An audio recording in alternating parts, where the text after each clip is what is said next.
Alright, Ash, I know you've requested it in the past, and I remembered I promised myself the first squirrel I got this year, I was going to video how to properly dress a squirrel for you. I decided to take a swing past one of my leases and my trail cameras. Can't go out there without a pellet rifle. Brought my own rifle out there.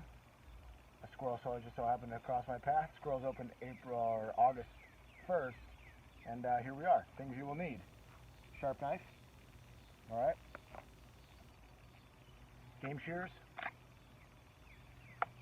bag, good stuff bag, block, rock of some sort, dead squirrel.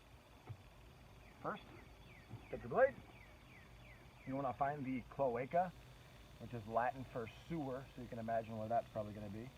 And you're going to make a small incision just below that spot. Right when you break through the skin, you're going to flip that guy over, and you're going to puncture through the bone of the tail until you feel a crunch. I push down until I feel a pop. Right about there.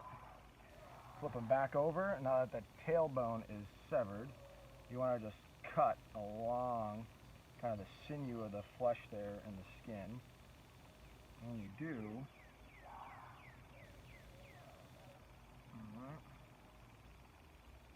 all you're trying to do is give yourself something to be able to put your boot on, because essentially their hide kind of pulls off, almost like you were skinning a frog, and you're pulling off a big t-shirt.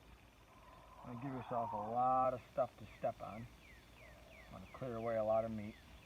Sometimes you step on it, you rip the tail right off, and just is what it is, just takes a little bit longer. Now you want to take your shears, you want to go to the feet. Got to go first knuckle.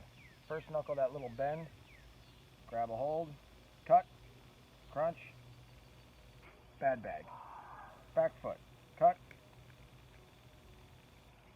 crunch, bad bag. You want to be sure to get them right on the knuckle, because if you don't, it'll crunch those bones up, and then when you go to vacuum seal them, they'll pierce the bag and you'll lose all your suction. So you want to cut them right at the round part. And this will make sure, if you cut them right at the joint, that when you go to pull everything off, it'll come straight off in one piece. So once you have, sorry about that, technical difficulties. All right, so a little bit of a phone call there. Step on that back or that little piece you cut, grab right by the feet, and you just pull up. It'll come off right like a shirt. Good. All right, now you got to grab this flesh by the back of the legs, and this is where you pull the legs out. And the legs will kind of come off almost like pants. You got to get your finger underneath that hook though.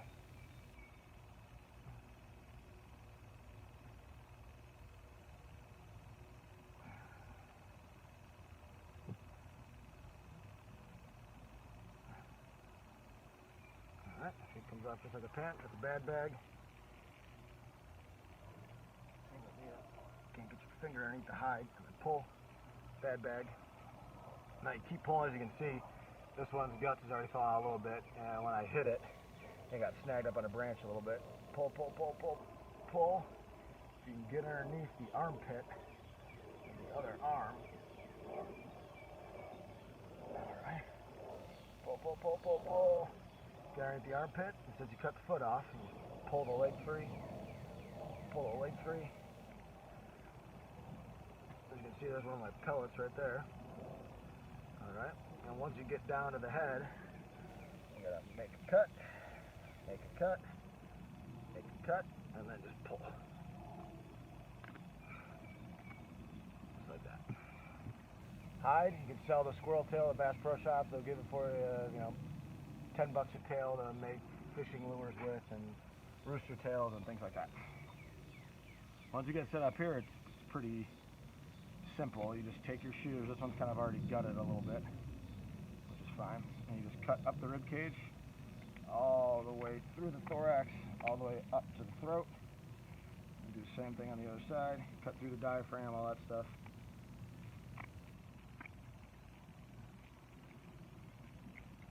Yeah, making sure you keep your shears sharp. Got to cut that diaphragm free. You just grab through, up the esophagus where his heart's at and all that other stuff. Go over to your bag. We just pull. Generally they'll all come out in one little piece.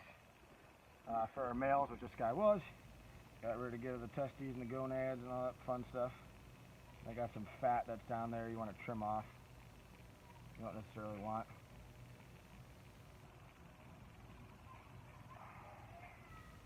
Alright. Get that thorax free. Shoes in. A little bit sharpening. Alright, that's free. Now when I freeze them, I like to freeze them in 5 pieces. So you kind of have a hind leg, which you just snip right up the femur on both sides. And then get to that joint and just crunch it down. So there'd be one rear leg. And I crunch it down right along the hip joint there. That'd be your second piece. Alright, so there's your second hind quarter. And you come up top, do the same thing. Right at your top piece. And this would be your front leg. Front ham, if you will. Alright, it's a little bit of a smaller guy. And then back to the back shoulder there on the other side. Crunch it free.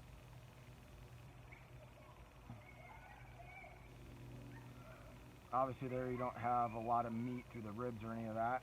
So you kind of go right up the back straps there. And you cut right at the last rib. Cut the last rib, that's garbage, and then you want to get rid of the pelvis and the hips. Some guys will keep that meat. Me, it's just, you tend to get a lot of bones in there, so I tend not to. And then your fifth piece is your saddle piece, so that's like your back straps and all that stuff. The bad bag is all the guts. Tie that up, that goes in the trash. Good bag, your 5 pieces go to. Take it inside, rinse it off. Into the vacuum sealer or straight into the pan. Either one. Hope you enjoyed. Yeah.